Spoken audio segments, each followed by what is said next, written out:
Marcos capítulo 5, y vamos a leer los versículos 1 al 5 en esta mañana. Marcos 5, 1 al 5. La palabra del Señor lee de esta manera. Llegaron al otro lado del mar, a la tierra de los Gadarenos. Cuando Jesús salió de la barca, enseguida se acercó a él de entre los sepulcros un hombre con un espíritu inmundo, que tenía su morada entre los sepulcros, y nadie podía ya atarlo ni aun con cadenas, porque muchas veces había sido atado con grillos y cadenas, pero él había roto las cadenas y destrozado los grillos, y nadie era tan fuerte como para dominarlo. Siempre noche y día andaba entre los sepulcros y en los montes, dando gritos e hiriéndose con piedras. Amado Dios, esa es tu palabra, Señor. Ya lo hemos pedido, pero lo volvemos a pedir, Señor. Que tú seas honrado a través de esta exposición de tu palabra, Señor. Señor, quien se pare aquí, Padre, para predicar tu palabra, lo hace de parte de ti, delante de ti. Es una tarea imposible para cualquier ser humano, Señor. Es por eso que necesitamos de tu ayuda. No lo podemos hacer sin ti. Somos insuficientes, Señor. Pedimos que tú estés con nosotros, que tú hables, que tú seas el que toque los corazones, el que ministre a las mentes de cada persona que está en este lugar para tu gloria. Señor, enséñanos. Danos crecimiento a través del conocimiento de tu palabra. Sabemos que tú lo puedes hacer, por eso venimos a ti pidiéndote que hagas esta obra en nuestras vidas. En el nombre de Jesús. Amén. En esta mañana quisiera compartir con ustedes un mensaje titulado El dominio de Jesús sobre el mundo espiritual. El dominio de Jesús sobre el mundo espiritual. No sé si usted alguna vez ha presenciado o ha visto algún ser espiritual que no es de Dios manifestarse en algún lugar. Hemos sido espectadores de tal cosa. Hay veces que en algunos lugares se reúnen las personas y de repente los que están ministrando quieren hacer lo mismo que hizo Jesús en esta historia. Pero vamos a ver cómo Jesús es el que tiene el dominio sobre el mundo espiritual. A través de un bosquejo que vamos a dividir hoy en dos, nada más, no en tres, los típicos 3 puntos del bosquejo. Vamos a ver del versículo 1 al 13, vamos a ver la historia de un endemoniado, de una persona que estaba atormentada.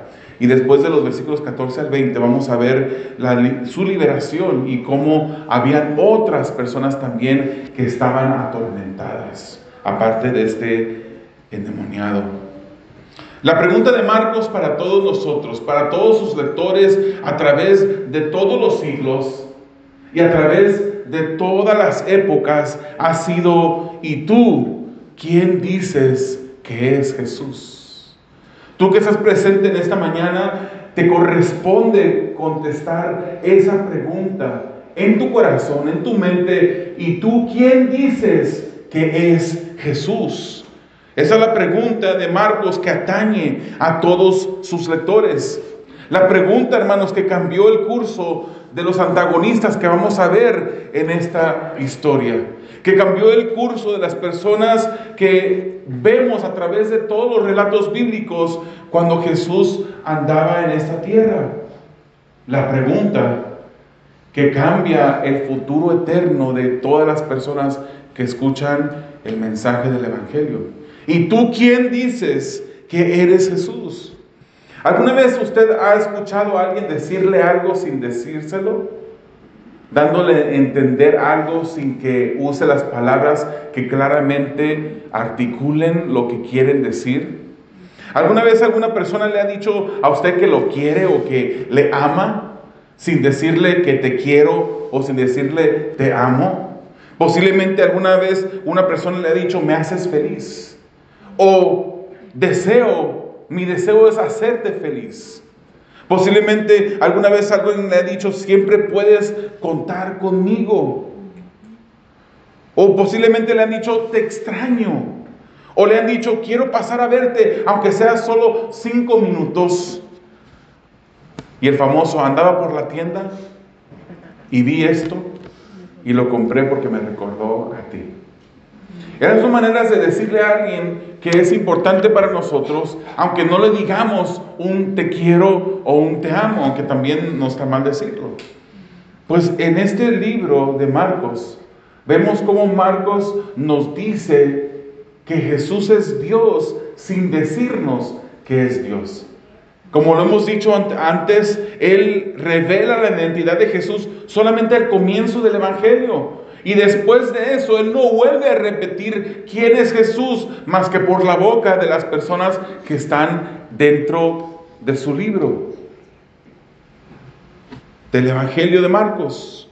El resto del tiempo se enfoca en decirnos que Él es Jesús, es el Dios. Aunque no nos dice directamente con esas palabras diciéndonos que Jesús es Dios. Nos dice que Él es un siervo, nos muestra un siervo en acción. Nos muestra al final, especialmente del libro de Marcos, un siervo sufriente. Alguien que vino a sufrir por ti y por mí para darnos salvación. Marcos nos dice quién es Jesús sin decirnos quién Él es. Jesús en el último pasaje, hermanos, ¿se recuerdan el mensaje de la semana pasada? Dejamos a Jesús. Él había despedido a la gente y se subió a un barco. Y vemos que lo que resultó de eso. Vimos a Jesús cómo Él tenía el dominio sobre la naturaleza. Ahora Marcos nos relata una historia en donde Jesús se enfrenta al mundo espiritual. Hermanos, el mundo espiritual es real. Obviamente, si creemos en Dios, creemos en lo espiritual. Pero en lo espiritual existen dos lados. Existe el lado de Dios como el lado del enemigo y sus seguidores.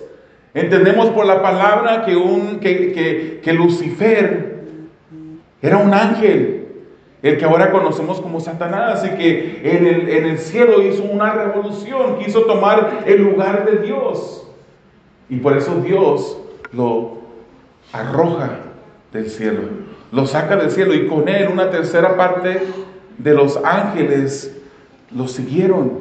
Y esos ángeles ahora son demonios. Está Satanás y sus seguidores, que son demonios. El mundo espiritual es real. Hemos visto nosotros cómo el enemigo también incluso hace milagros. ¿Usted ha visto alguna vez, ha escuchado alguna historia de que de repente en una tortilla se apareció una imagen? El enemigo también tiene poder para hacer cosas que aparezcan. El enemigo también tiene poder para de repente dar un sentimiento de alivio en una enfermedad, para hacer un milagro. El enemigo también puede hacer que en un árbol, en el tronco de un árbol, aparezca una imagen y de repente, hermanos, salen las personas a seguir. Eso es la obra del enemigo. Engañar a las personas, que las personas estén sujetas a eso. Recientemente nos platicaba un hermano cómo las personas de repente se creen cosas y van y se juntan las masas para ir en pos de algo que están viendo físicamente. Un hermano recientemente nos decía cómo de repente en la Ciudad de México traían un pedazo del dedo de, creo que era de San Judas Tadeo. Y las masas se juntaban para ir a ver ese pedazo de dedo de este ídolo, de este santo que ellos llamaban.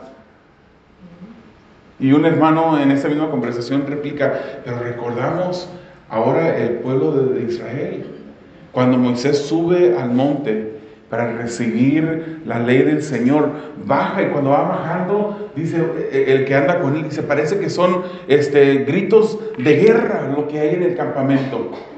Pero Moisés sabía que era algo diferente. Baja, después de él subir, él baja y encuentra un pueblo dirigido por su hermano, el sacerdote Aarón,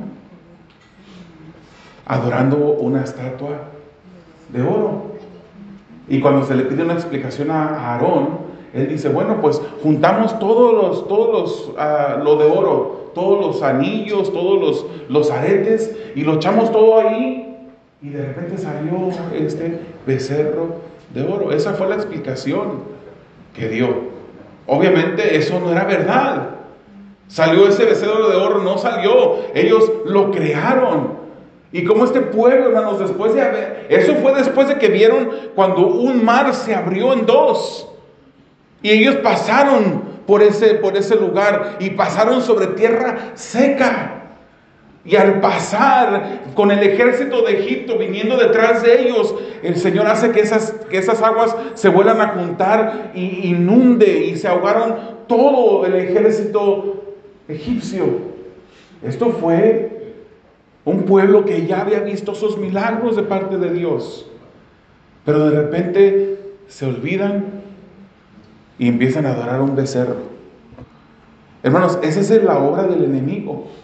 El enemigo quiere hacernos a nosotros desviar nuestra mirada de Jesús. Por eso la palabra del Señor nos dice que mantengamos nuestros ojos puestos en el autor y consumador de nuestra fe, en Jesucristo.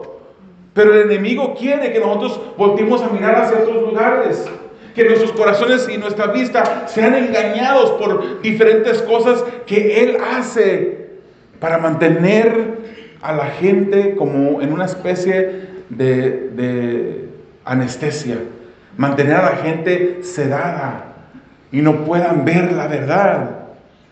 Eso, el mundo espiritual es real. Satanás quiere que la gente piense incluso que Él no es real. No sé si ustedes tienen la edad, hay algunos jóvenes aquí, pero en el tiempo cuando yo estaba creciendo se hizo famosa una película que se llamaba Ghostbusters. Y todavía seguramente los más jóvenes reconocen esa palabra. Esos eran los cazafantasmas. ¿Usted vio alguna vez esa película? Entonces el Hollywood ha agarrado también este mundo espiritual y usted se fija cuando estos personajes entraban en escena, entraban con unos aparatos grandes y de repente con unos aparatos iban a cazar fantasmas. No se puede controlar nada con ningún aparato. No hay ningún aparato que ningún hombre pueda crear para poder cazar y dominar fantasmas. El único poder que puede dominar sobre el mundo espiritual es el poder de Jesús. Amén. Y nosotros no hay por qué tener miedo del mundo espiritual, hermanos. No tenemos que tener miedo. ¿Alguna vez usted ha sentido algo, una presencia que le causa terror? ¿Alguna vez usted ha visto algo? Mi mamá cuenta que cuando ella estaba chica, ella era niña, en el rancho, allá en Santa Rita, en Zacatecas, miraba bolas de fuego que iban brincando. Y yo le creo, porque el mundo espiritual es verdad. Decía que las brujas se convertían en esas bolas de fuego y la gente decía, pues ella decía, porque repetía lo que la gente le decía, que los owls, las lechuzas, eran brujas que se convertían en lechuzas, que las miraban hacer cosas. El mundo espiritual es real. Y no estamos aquí para crear un miedo, porque sabemos, hermanos, que el que está con nosotros, estando con nosotros solos con Dios, constituimos la mayoría. Más fuerte es el que está con nosotros que cualquier persona, cualquier ser que pueda estar en nuestra contra. Jesús es Dios. Jesús es el Mesías. Y porque Él es Dios, Él tiene autoridad sobre los demonios, incluso sobre una legión de demonios que vemos en la historia del día de hoy. En los versículos del 1 al 13 vamos a ver de la tormenta, el punto de la tormenta a un atormentado. Acababan de salir los discípulos de una tormenta con Jesús. Andaban en el barco. Recordamos que ya se había oscurecido, se estaba haciendo ya de noche. Y Él despide, la multitud es despedida. Y Jesús pide que pasaran al otro lado del mar de Galilea. Pero en el camino vimos la semana pasada cómo el barco se empieza a hundir porque se desata una tormenta tan grande que las olas cubrían la barca. Mientras tanto, Nos dice la Escritura que Jesús dormía en la popa del barco. Él estaba tranquilo. Él estaba como si hubiese sido el día más calmado de todos los días. Y de repente se le despierta Jesús y se le reclama y se le dice: Maestro, ¿no te importa que vayamos a morir ahogados? Y Jesús de repente se para, calma la tempestad y les hace una pregunta que los deja anonadados a los discípulos. Y les pregunta: ¿por qué tienen miedo? ¿No tienen fe? ¿Por qué tienen miedo? Preguntaban entonces entre sí cuando vieron que este mar se calmó, cuando vieron que el viento dejó de soplar. De repente ellos tuvieron una calma, una paz, pero luego les sobrevino un temor y se preguntaban los unos a los otros. Ahí va la pregunta de nuevo: ¿quién es este que aún el viento y el mar obedecen? Esa es la pregunta de Marcos, que va a aparecer vez tras vez en este libro. ¿Quién dices tú que es Jesús? Andar con Jesús para los discípulos era un aprendizaje de enseñanza, de teorías, pero también era un aprendizaje en la práctica. Ellos aprendían al caminar, a experimentar, escuchaban las verdades de salir de las enseñanzas de Jesús a través de las parábolas, a través de cómo Jesús explicaba las parábolas a sus discípulos. Pero también ellos experimentaron en la práctica el aprendizaje de todas esas experiencias que pasaron con Jesús. Ellos experimentaron el temor de las situaciones, como también el poder del Maestro. Ahora Jesús y los discípulos, hermanos, salen de una tormenta para encontrarse con un atormentado. Salieron de esa tormenta, ahora se encuentran con un atormentado. Así como Jesús resolvió la tormenta, ahora Jesús se proponía resolver la situación de este atormentado. El descanso temporal del barco, cuando atravesaban el mar de Galilea, parece que fue, y Jesús sabía que ese sería el único momento de descanso que tenía. Se alejaron de las multitudes, pero los discípulos no sabían que les esperaba otra experiencia fuerte. En Marcos 4:35 nos dice que la tarde había caído, ya comenzaba a oscurecer. O sea, el cruzar el mar de Galilea en un buen barco pesquero tomaba aproximadamente 2 horas. Y si ya estaba oscureciendo y se tardaron 2 horas para cruzar el mar de Galilea, no está más allá de la lógica suponer que lo que vamos a ver que sucedió en este capítulo 5 de Marcos pudo haber sucedido en la noche. Al cruzar el mar de Galilea, muy seguramente de noche, llegaron a la región de los Gadarenos, y en la noche se les aparece un endemoniado. ¿Qué hubieran hecho ustedes? Si en la medianoche, en un lugar solo, oscuro, sí, andabas con personas, pero de repente se te aparece un endemoniado. Hermanos, llegaron a la tierra de los Gadarenos, donde encontraron a este endemoniado. Y quiero decirles nada más rapiditamente que la tierra de los Gadarenos quedaba al sureste del mar de Galilea. Y se le conocía como la región gadarena por una ciudad en esa región que se llamaba Gadara.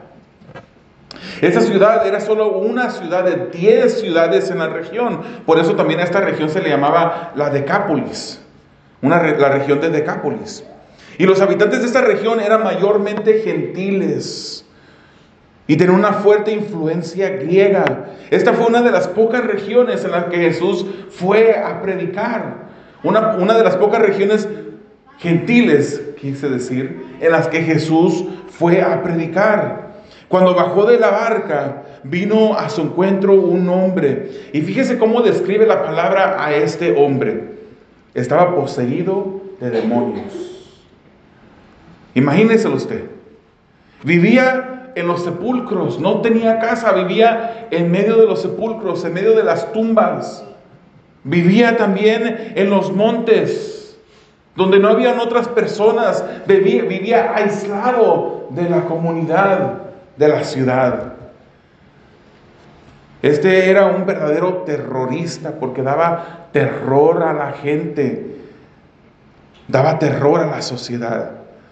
Y la Escritura nos dice que no lo podían atar. Era demasiado violento, demasiado fuerte para poderlo atar. Hacía pedazos las cadenas con las que lo trataban de atar. Hacía pedazos los grilletes. Nadie le podía dominar, dice la Escritura. Y al mismo tiempo gritaba continuamente, mientras que se hacía daño cortándose. Se hacía daño con piedras. El contexto nos da a saber, hermanos, que ese estaba desnudo incluso. Se lo puede imaginar, seguramente maloliente. Yo me imagino que no se bañaba. Me lo imagino sucio, maloliente. Esta es la escena del endemoniado que en el versículo 6 ve a Jesús de lejos y corre hacia Jesús. Imagínese usted a una persona así, maloliente, sucia, gritando, violento. En la noche va corriendo hacia usted. ¿Qué haría usted en ese momento? ¿Correría también? ¿O se le pararía enfrente así, bien fuerte? ¿Qué haría? Este endemoniado corre a Jesús, lo mira de lejos y corre hacia él. Y de repente, al llegar a Jesús, la Escritura nos dice que se arrodilla ante él. Luego le reclama: ¿por qué me atormentas? ¿Por qué te entrometes conmigo? Y luego le suplica: no me tortures. El demonio o la legión que había dentro de este hombre sabía bien quién era Jesús. Qué triste, qué lamentable es que el enemigo engaña a las personas para que no puedan ver quién Jesús es. Hay muchas veces, muchas personas, a través de videos en línea, a través de predicaciones a las masas, a través del evangelismo uno a uno, que escuchan predicar a Jesús, pero nunca llegan a conocerle, porque se quedan rechazando a Jesús, no lo quieren recibir en sus vidas. Ese es el trabajo del enemigo, pero las fuerzas demoníacas no pueden resistir a Jesús. Jesús manda a los demonios salir, y los demonios también le ruegan a Jesús que no los mandara a salir de esa región. De acuerdo al versículo 10, usted lo puede leer. Y Jesús entonces les da permiso a esta legión de demonios que saliera y se metiera a una manada de cerdos. Como 2000 cerdos, dice la Escritura, que estaban cerca. Pero al entrar a estos cerdos, estos demonios, la Escritura nos dice que estos cerdos se lanzaron por un despeñadero al lago y todos se ahogaron. Hermanos, vemos aquí claramente que Marcos nos está diciendo quién Jesús es. Ese Dios que tiene dominio sobre el mundo espiritual. Ese Dios ante el cual los demonios se tienen que arrodillar, se tienen que postrar, porque Jesús tiene el dominio sobre ellos. Ese Dios que hace milagros, que libera a las personas que están endemoniados. Jesús tiene el dominio sobre el mundo espiritual, como ya también habíamos visto otros ejemplos en Marcos. Hermanos, nosotros sabemos que Jesús es Dios, porque con su poder también nos liberó a nosotros de nuestra cautividad. Es verdad, nunca anduvimos durmiendo en sepulcros. Nunca anduvimos durmiendo en los montes. Nunca anduvimos desnudos. Nunca anduvimos cortándonos, gritando. Nunca anduvimos como desquiciados a través de la calle, corriendo. Pero nosotros vivíamos una esclavitud antes de venir a Jesús. Nosotros vivíamos atormentados por el pecado que nos asediaba en nuestras vidas antes de venir a Jesús. Andábamos igual, nos mirábamos diferentes, pero andábamos igual que este hombre. Nuestro caminar, nuestra vida, no solamente tenían un contexto físico, no siempre han tenido un contexto físico, pero también han tenido un contexto espiritual. Estábamos muertos espiritualmente. Nos saludaban y decíamos hola. Nos preguntaban cosas y contestábamos. Pero andábamos muertos, así lo dice Efesios, el libro de Efesios. Estábamos muertos en nuestros delitos y pecados. Caminábamos, respirábamos, se nos hinchaba el pecho cuando respiramos. Sudábamos porque estábamos vivos físicamente, pero muertos espiritualmente. Es por eso que Colosenses capítulo 1, versículo 13 nos dice, porque Él nos libró del dominio de las tinieblas. Nosotros éramos uno con el enemigo. Satanás era nuestro amo. Vivíamos bajo el dominio del pecado.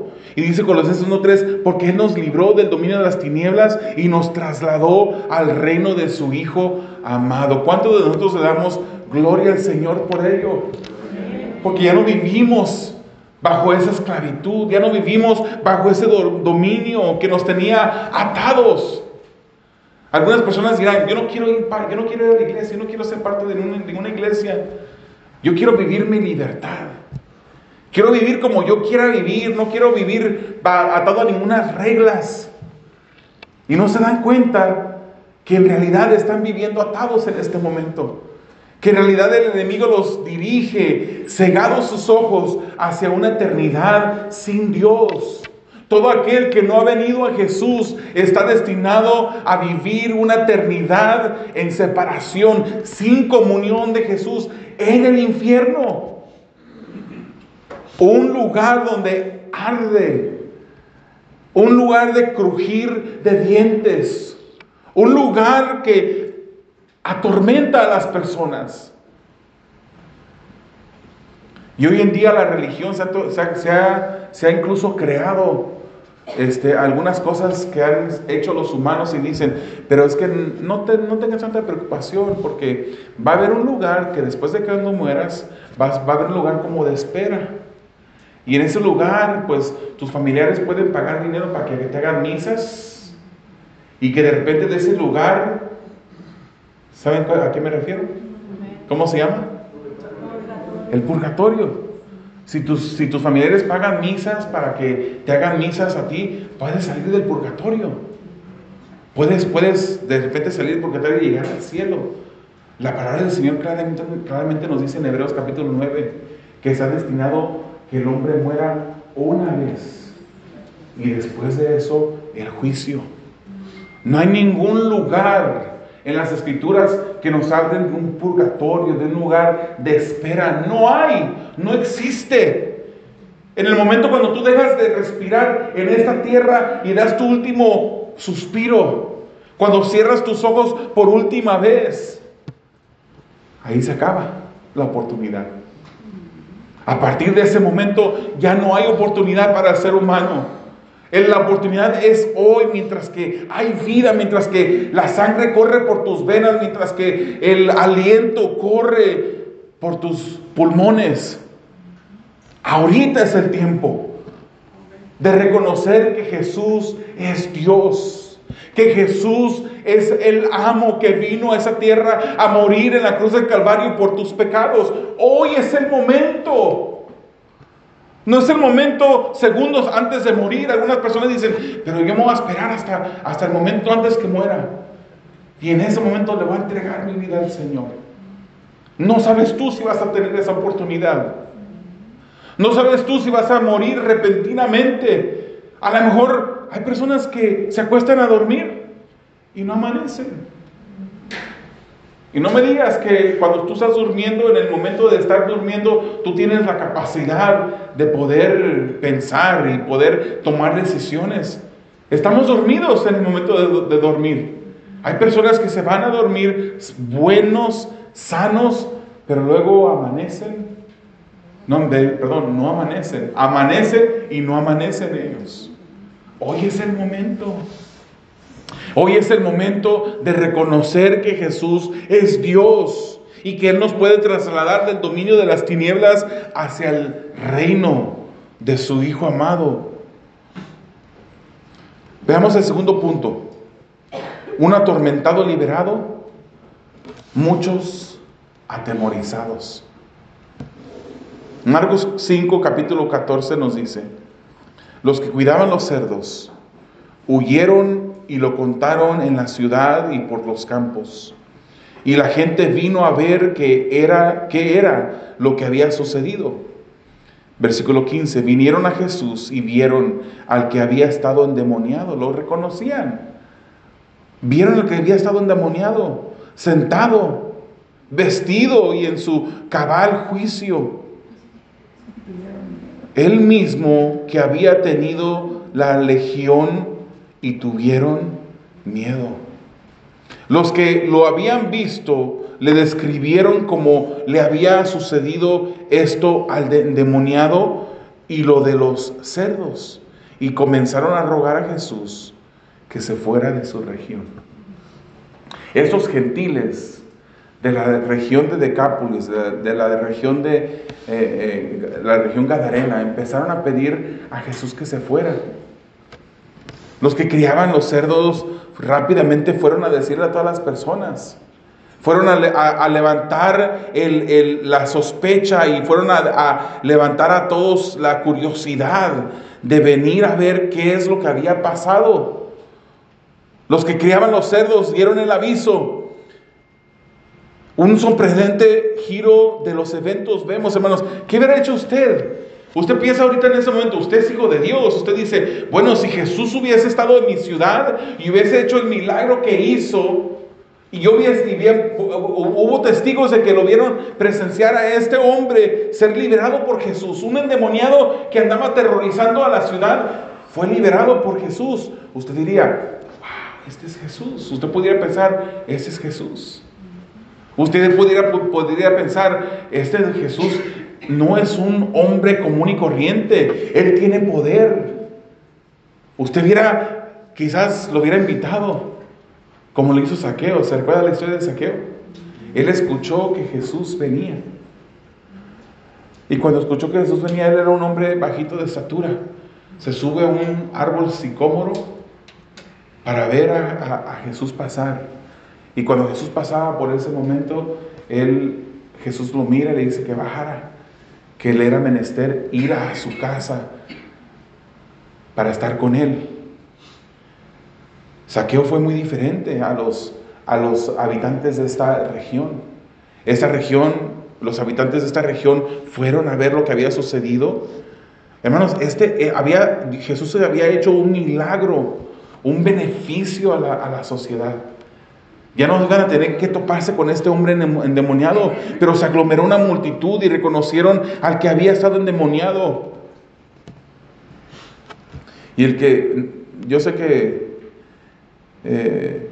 Marcos no era salvadoreño, pero dice que lo vieron en su juicio cabal, sentado, ya no se cortaba, no tenían que tenerlo atado. Ya no andaba gritando, no era más un terror de la gente. Jesús había eliminado al terrorista, pero no reconocieron el milagro efectuado por Jesús. No le dieron gracias a Jesús. No se alegraron de que el endemoniado había sido libre. Más bien le suplicaron a Jesús que se fuera. Personas en medio de las cuales Jesús pasó y no reconocieron quién era Jesús. Personas por medio de las cuales tuvieron a Jesús a pasos de ellos y no pudieron reconocer el gran poder del Maestro que estaba en presencia de ellos.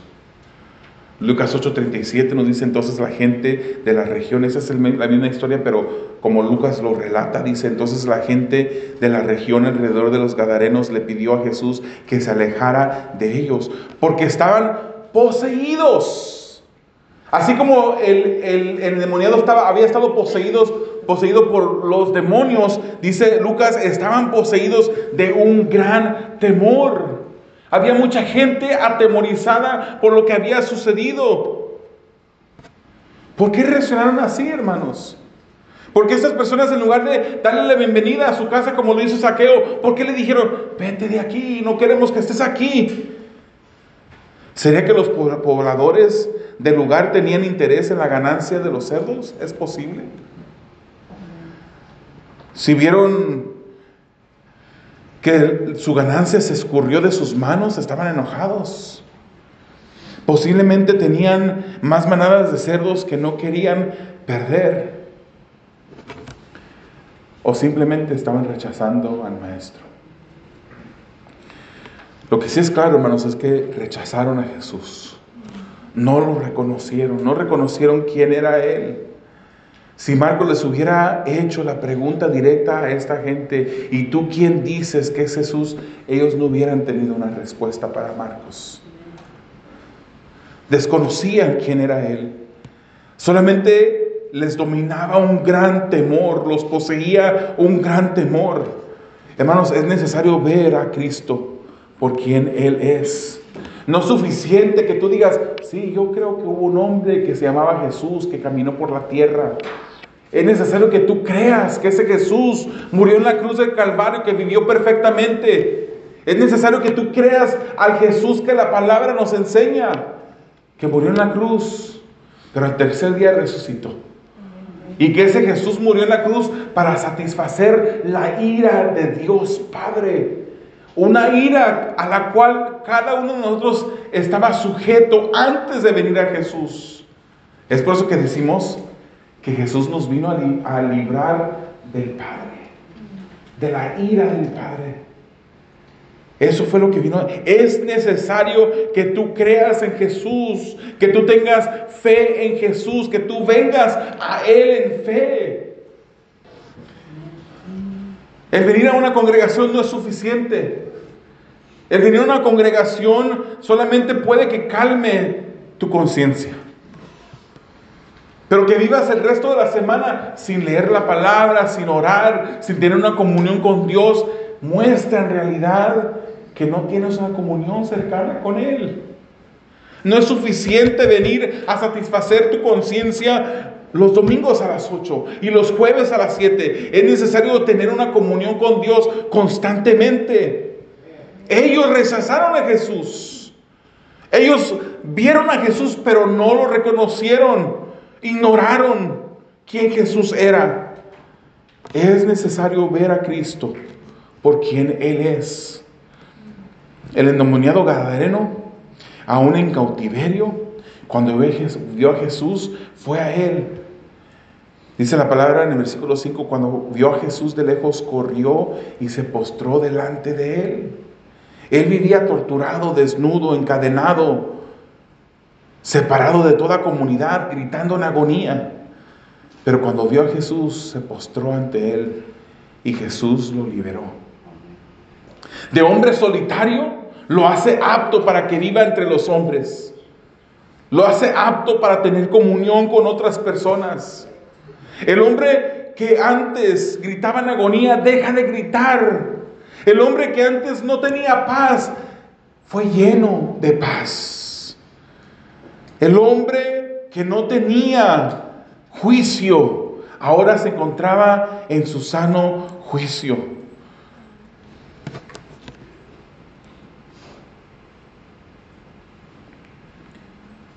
La desnudez, las cadenas, el aislamiento, el desvarío y los gritos es una foto del estado del hombre sin Cristo. Así como andaba este hombre, así andan las personas que están sin Cristo. Así como andaba este hombre, andan las personas que se sientan en una congregación, pero que en realidad no son hijos de Dios, que en realidad no son salvos, que en realidad no han puesto su fe en Jesús y solamente en Jesús. Pero hermanos, Jesús tiene poder para librar. Jesús tiene poder para liberar. Hoy en día muchos viven atados al pecado, atormentados sin paz, fuera de toda comunión con Dios, sin la vestidura de salvación que Dios puede dar. Muchos viven prisioneros, gritando silenciosamente en sufrimiento el dominio del pecado sobre sus vidas. Pero Jesús tomó el lugar de esas personas para darles libertad. Jesús ha tomado el lugar de todo el que viene a Él en fe. Hermanos, nos dice la Escritura, ¿se recuerda? El endemoniado vivía en las afueras de la ciudad. No vivía en la ciudad. Vivía entre los sepulcros. Los sepulcros siempre han sido afuera de la ciudad. Vivía en los montes. Pero dice la palabra del Señor, nos enseña que Él salió fuera de la ciudad. Jesucristo salió fuera de la ciudad, fuera de la comunión del pueblo, para que tuviéramos comunión con Dios. Hebreos 13:12 dice: por lo cual también Jesús, para santificar al pueblo mediante su propia sangre, padeció fuera de la puerta. Esas tres cruces, esa imagen de las tres cruces que hemos visto muchas veces, sucedió fuera de la ciudad. Jesús cargó con su cruz y salió fuera de la ciudad, a ese lugar que se llamaba Gólgota, el lugar de la calavera, para ser crucificado en esa cruz, por ti y por mí. Jesús sufrió la vergüenza, hermanos. Y tú puedes decir: ¿por qué me dice todo esto? Yo soy salvo, yo he puesto mi fe en Jesús. Recordemos cada instante lo que Jesús hizo por nosotros. Nos ayudará a serle más fiel a Dios, a obedecerle de una manera más fiel. Jesús sufrió la vergüenza de su desnudez, así como el endemoniado andaba desnudo. Jesús también sufrió la vergüenza de su desnudez para vestirnos a nosotros de gracia y misericordia. Dice Mateo 27:35: y habiendo crucificado a Jesús, se repartieron sus vestidos echando suertes, y sentados lo custodiaban ahí. Pusieron sobre su cabeza la acusación contra él, que decía: este es Jesús, el Rey de los judíos. ¿Usted cree que estas personas, estos soldados que custodiaban a Jesús, pusieron ese letrero sobre su cabeza porque habían creído en Él? Era una burla. Se estaban burlando de Jesús. No solamente lo estaban rechazando, sino que se burlaban de Él. Otro relato de las Escrituras nos dice que cuando le quitaron de sus ropas, lo dejaron desnudo a Jesús. Y entretejieron una corona de espinas y la pusieron sobre su cabeza. Y estos soldados se arrodillaron delante de Jesús y le hacían como que le estaban adorando, burlándose de Jesús.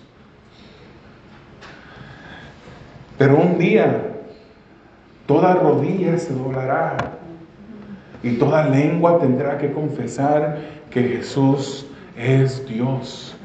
Un día todos, incluso los que le rechazaron, será muy tarde ya. Pero incluso para ellos tendrán que arrodillarse delante del Maestro, delante del que caminó al lado de ellos y lo rechazaron. Y tendrán que confesar que Jesús es Dios. Jesús sufrió la desnudez, la vergüenza por nosotros. Jesús se entregó como prisionero para liberarnos de nuestra prisión de pecado. Mateo 26. Enseguida se acercó a Jesús y dijo: salve, Rabí, y lo besó. Este fue el que lo traicionó. Dijo el versículo 50, dice: amigo, haz lo que viniste a hacer, le dijo Jesús. Entonces ellos se acercaron, echaron mano a Jesús y lo arrestaron. Él se dejó arrestar. Él se dejó encadenar. Él tomó el lugar encadenado de este endemoniado para darnos a nosotros libertad, hermanos. ¿No nos llena eso de gozo? Nos llena de tristeza recordar lo que Jesús pasó pero nos llena de gozo a ver el resultado.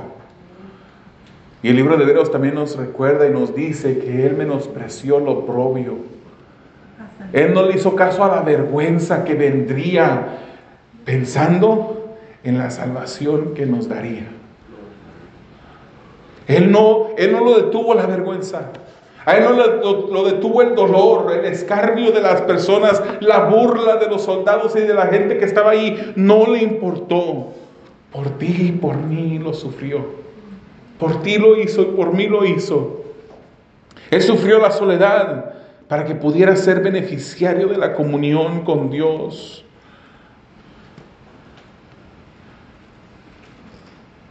Porque la Escritura claramente nos dice en Marcos 14, entonces todos los discípulos dejándole huyeron, lo dejaron solo.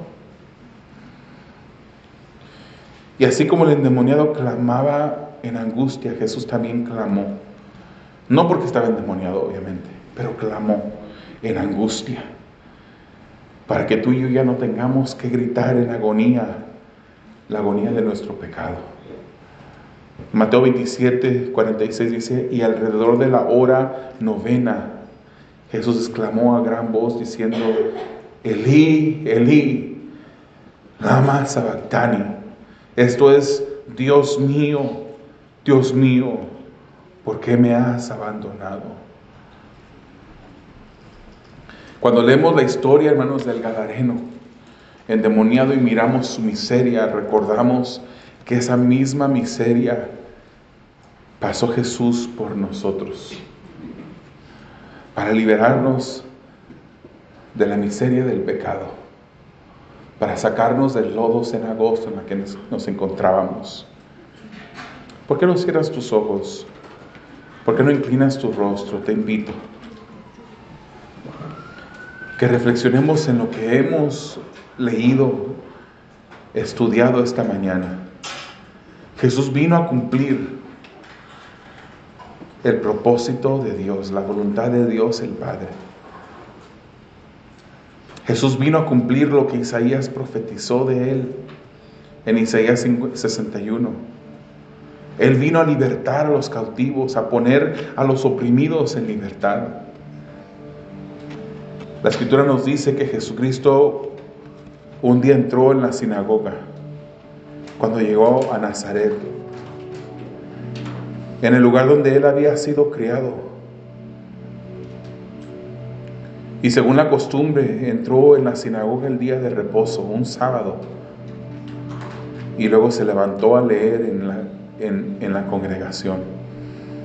Le dieron el libro del profeta Isaías, y viendo el libro halló el lugar donde estaba escrito: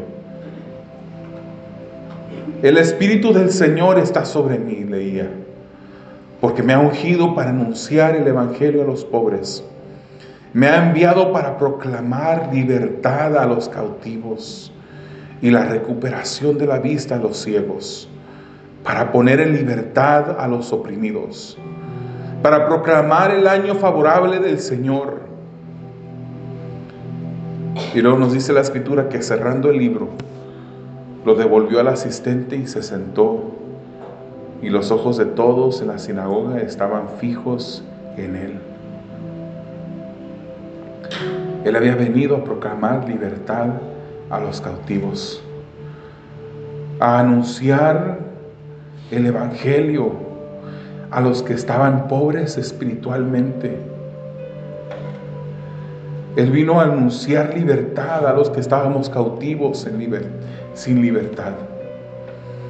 Él vino a recuperar la vista de aquellos que tenían una ceguera espiritual.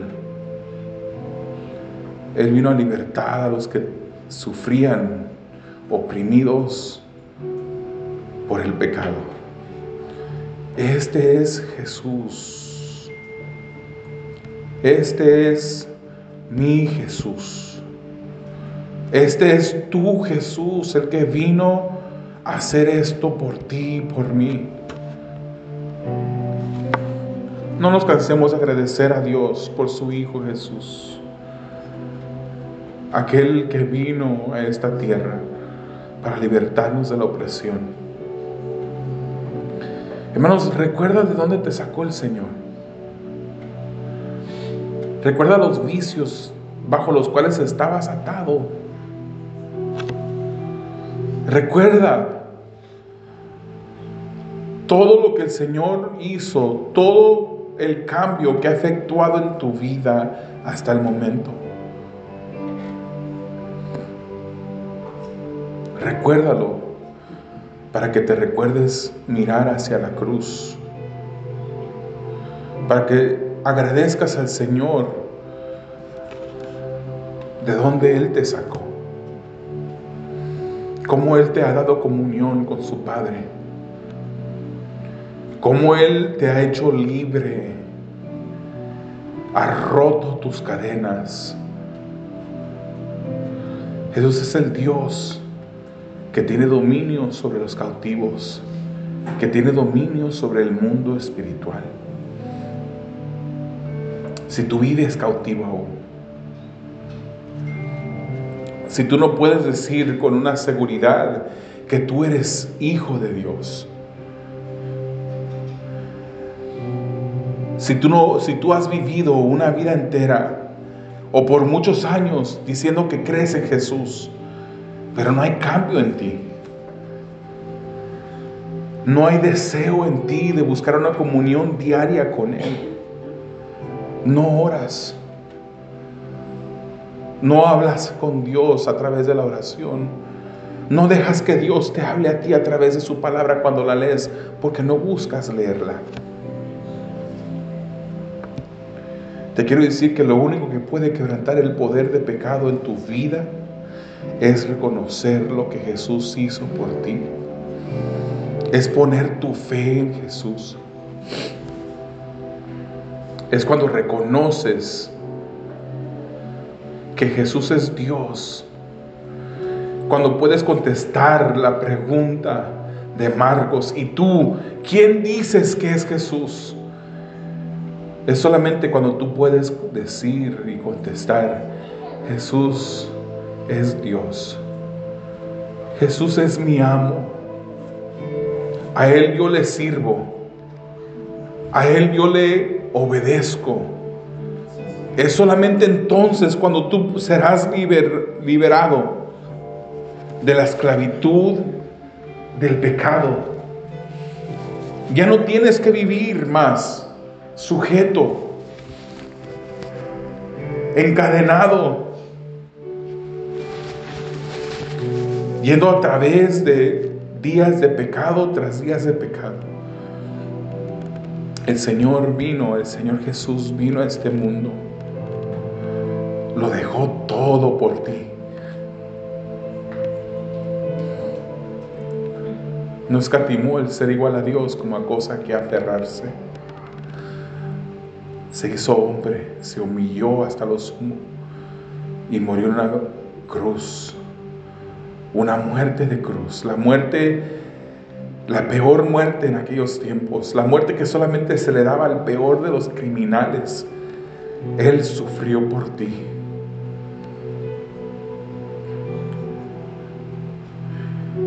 Jesús está pasando en este momento por tu vida. No le ignores. No le ignores. Ven a Jesús. Amado Dios, te damos gracias. Te damos gracias, Señor, porque tú fuiste quien nos libertaste de la esclavitud del pecado. Cuando estábamos, Señor, dominados por Él, estábamos ciegos con ceguera espiritual. No te buscábamos, Señor. Andábamos gritando la agonía de nuestro pecado, desnudos,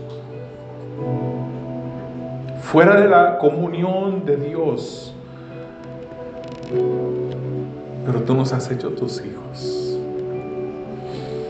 A todo aquel que cree, tú le has dado la potestad de ser hechos hijos de Dios. Te damos gracias, Señor. Te damos gracias, Jesús. Señor, yo oro por aquellas personas posiblemente en este lugar que no te conocen aún. Yo te ruego, Señor, por esas personas que mirarán este video en el futuro. Yo te ruego, Señor, que tú les des vida. Ahí donde en este momento hay muerte espiritual, que tú les des vida, Señor.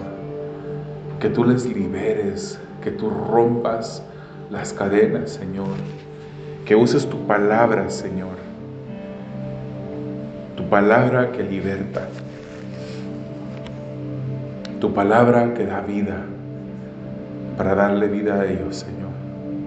Te damos gracias. Te damos gracias, Señor. Te damos gracias, Padre. En el nombre de Jesús. Amén.